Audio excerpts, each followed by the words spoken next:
If you're looking for running back rankings, look no further. I've ranked the top 50 running backs for 2025 right here on RotoWire, and we'll get right into it with our S tier, the elites of elites. And just so you have context on how I have these organized, these are tiered. That means that a lot of these are going to be similar points per game because I did use my projections to kind of formulate this. So these are basically the same values in tiers, but I do have some rankings a little bit higher. Since this is half PPR, some of those pass catchers may be a little bit higher than people who don't within that same tier. But right off the bat, Bijan Robinson, Jahmyr Gibbs, Saquon Barkley, Etienne, Ashton, Genty. I don't think there's any hot takes here. I think the only thing that might be strange is I don't have Christian McCaffrey this high, and I do have Etienne. And the main thing is Christian McCaffrey had an injury last season that was because of wear and tear. When you're 29 years old, I don't think that problem's just going to magically go away. So I'd rather have someone who, yes, has injury issues, but at least those injury issues aren't coming because you're 29 years old and you've had a lot of carries. And when Etienne is on the field, it's hard for me not to see how some of those targets are going to pick up right where he left off last season, especially now that Jonnu Smith is now over at the Steelers. There's just too many targets and upside for me not to want to target him a little bit earlier. I will say that I tend to take wide receiver if I'm not getting Robinson, Gibbs, Barkley. So it's not like I'm going to be overweight on him, but it's hard for me to rank him lower than some of these other guys. Now we'll move on to our A tier with Derrick Henry, Christian McCaffrey, Chase Brown, Jonathan Taylor, Josh Jacobs, James Cook, and Bucky Irving. Derrick Henry, I know I said that I like to rank people who catch passes a little bit higher, but here's a case where safety matters to me. And knowing that Derrick Henry, the absolute Terminator machine that he is going to come in, step right into 250 carries, and he's still only going to have 53% of the rushing share, but probably is going to have 10 touchdowns. And even with that limited or quote unquote limited workload and behind Lamar Jackson, that should be an incredibly efficient, let's say 1,200 yards that we can expect out of him. I'm all in on Derrick Henry at cost, and I wouldn't be surprised if he ends up as the RB5 or 6 when it's all said and done. The other one I want to highlight here is Chase Brown. I keep moving him up higher and higher in my rankings for the sole fact that the Bengals defense sucks and their offense is really, really good. And I know that's very simple thinking, but when you have Joe Burrow, Jamar Chase, T. Higgins, a decent offensive line, and your best defensive player isn't suited up right now, you only just now got a rookie signed here recently, and you have a secondary full of holes, it looks like the same defense we saw last season, where they're going to get thrown all over. They're probably going to get ran all over. The Bengals are going to have to score at least 30 plus points every game to come out on top. And that brings me to Chase Brown. Even with him having efficient rushing behind it, let's say back half of the offensive line rankings, he still caught a lot of passes and there's a lot of touchdown equity because like I said before, they had to throw a lot. And the only running backs they have there don't have any pass catching upside outside of Chase Brown. So I think a lot of these targets, and especially in 2-minute drill and third down situations that do go to the running back, are going to go to Chase Brown. I'm much higher on him than someone, let's say Bucky Irving, who I think we're overdrafting because we think he's going to come in and take 70% of the snaps and be what we consider a workhorse back. This has nothing to do with his talent. This has nothing to do with what this offense is. It's just that Rachaad White is a lot better than most people want to believe, and he's better in the passing game. Like I said, if you're going to be playing in half PPR or especially in full PPR, it's hard for me to want to pull the trigger on Bucky Irving at cost when there's so many others who I think have higher pass catching upside, and Bucky Irving's going to have that cap ceiling. We're just drafting him at his ceiling right now for me. And before we move down to our B tier, if you like content like this, make sure to hit the like and subscribe button because it helps us get that content to your feed much easier, and we want to be with you the entire season. So if you want access to all of our articles, anything behind the paywall, all of our tools, trade analyzer, or if you have a draft coming up and you want to use our draft kit, go over to rotowire.com, use the code YouTube15 right here on the screen, and it gives you 15% off all of our products and subscriptions. Now, back into the B tier. TreVeyon Henderson, Omarion Hampton, Kyren Williams, Kenneth Walker III, Breece Hall, Alvin Kamara, Chuba Hubbard, RJ Harvey, Jordan Mason. I'll be honest that this is my favorite tier. If I don't go running back early, I'm most of the time double dipping within this tier. I know some other analysts may not like it because some of these guys have red flags, but I like the upside within this tier, particularly with the rookies.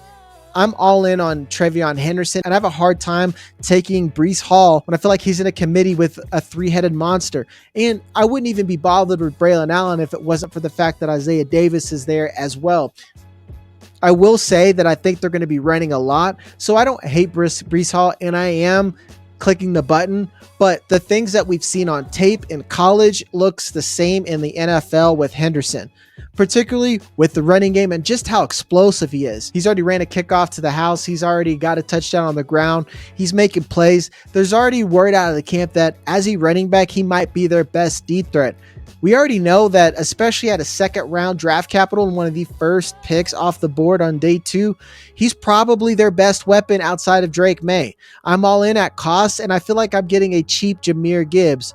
And then we have Omarion Hampton here, who I want to keep pushing him up, and I do like him more than Kyren Williams and Kenneth Walker. I'm a little less bullish on him for the simple fact that they seem adamant that they're going to pair him with another running back regardless if Najee Harris is there. And I do like Najee Harris if he had both of his eyes, which I'm unsure of at this point. The rest of this list, nothing but sleepers here. I think Alvin Kamara, when you weigh out where the targets and the touches are going to go, even with a bad offense, even with me trying to nerf it and be realistic because we don't know who their quarterback is, it's hard for me to keep Alvin Kamara any lower. He just seems like he's going to be a guy who's going to get the ball every other play. Then the biggest surprise in B tier is Jordan Mason.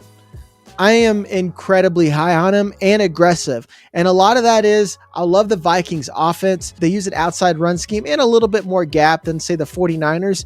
And we already saw RB1 numbers out of Jordan Mason when he was at the 49ers. Aaron Jones is long in the tooth at this age. They've already been adamant that they wanted more of as a change of pace third down back. So if Jordan Mason's going to get the early down work, and he has the opportunity to get a lot of touchdowns and what I think is going to be an efficient offense, I'm all in at cost.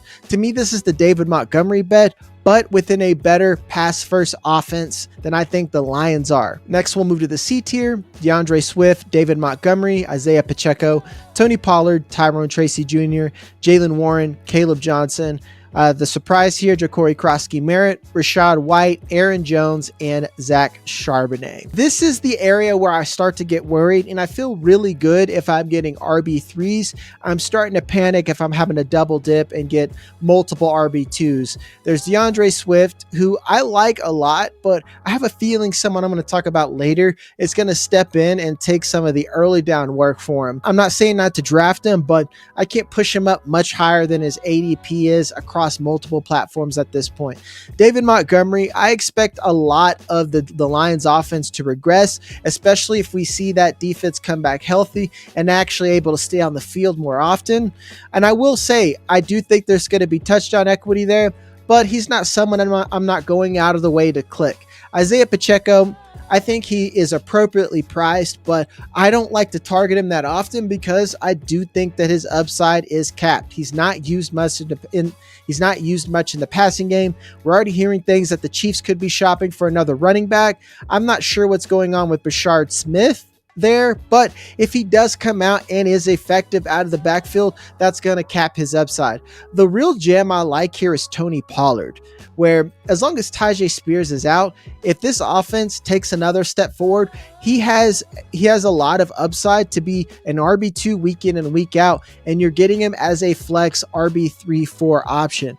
Tyrone Tracy, I think, is undervalued for a lot of people because they think Cam Scatterboo is going to come in and eventually take over the backfield. I have my doubts, seeing as Tyrone Tracy is dominated in camp. He looks decent for the most of last year. I will say that the end of the season he fell off, but I think the entire Giants fell off last year. I think he's a decent bet at cost, especially considering that he does catch passes. Ja'Cory Krosky-Merritt, I like the tape, and I think that what we've seen on film is starting to translate on the field. I do think Chris Rodriguez may get in the way of what we think he's going to be, but even if they do split the backfield and with Austin Eckler, I think he's a good shot, get a lot of the early down work, and I don't want to say this year's Bucky Irving, but this year's Bucky Irving. Now down to the D tier. Quinshon, Judkins, James Conner, Travis Etienne, Braylon Allen, Tank Bigsby, Ramondre Stevenson, Trey Benson, Javonte Williams, Tyler Algier. Quinshon Judkins, I'm putting him in here because he still hasn't signed anything. We still don't know if he's going to get suspension because that's still a possibility even with the charges dropped. There's just a lot of uncertainty, and especially what we've seen with the Rashee Rice verdict, I am just kind of worried for what his outlook is going to be for the 2025 season.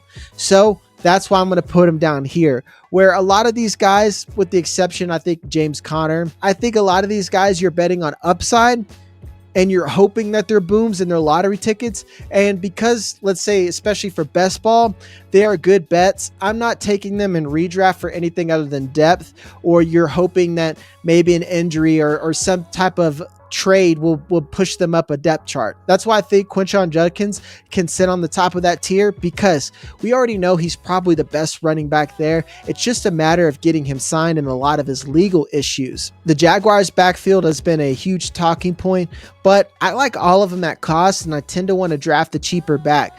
That used to be Tank Bigsby, but now his price has shot up, and especially in half PPR and full PPR, I like Travis Etienne. Even in the preseason games, we saw him have early down carries, and he's the better pass catcher, and they've been adamant that they're probably going to use him on third down. Let's say he does get traded, that's only going to boost the value for all these running backs in the backfield to begin with. So to me, at this cost, they're all decent bets. We'll finish it off with the E tier: Kyle Monangai, Jaydon Blue, Joe Mixon, Ray Davis, Tajay Spears, Dylan Sampson, Woody Marks, J.K. Dobbins, and Kendre Miller. The biggest surprise is that Joe Mixon is down here in the shadow realm. That's because I'm unsure of when he's going to play football.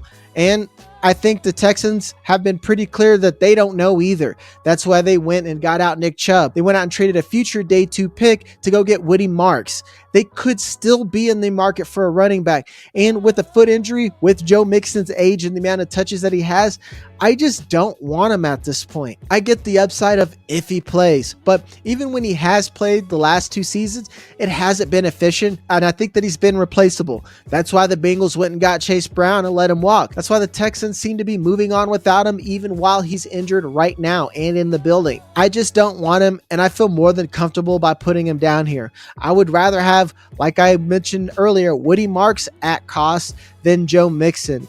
Kyle Monangai is the one that I hinted at as someone who could take some of the early down work from DeAndre Swift if we see Ben Johnson use multiple backs like we have throughout most of his career. If you look at the relative athletic scores, all the combine workouts and the measurables, Kyle Monangai looks a lot like David Montgomery and Jamal Williams. I think he's a good bet and a free play that I think could be a league winner if he does hit at cost. Again, if you like videos like this, hit the like, subscribe button. Go over to RotoWire.com if you want in on those tools before you start your draft. I'm Jagger May. Love you, and we'll see you on the next one.